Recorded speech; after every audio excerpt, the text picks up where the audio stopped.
బాబు ఈ పాట? పొయ్యి కింద పెనం పెట్టి పాప పాప. మరి పొయ్యి కింద పెనం ఏంట్రా?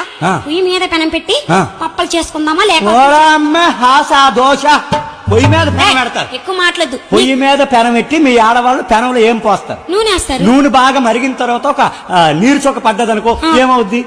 మంటలు వస్తాయి. కాబట్టి ఊరల్లో తగలబెడిపోతా. అందుకే సులువెరిగిన మా పక్కింటి పాపమ్మ పొయ్యి మీద ఎప్పుడు కూడా పెనమెట్టదు.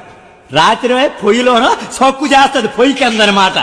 అందుకే ఈ పాడు పాడే రాస్తావు కానీ నీ రచన విధానం తప్పునైనా. నా తప్పు అయితే ఒప్పెలగో చెప్పు.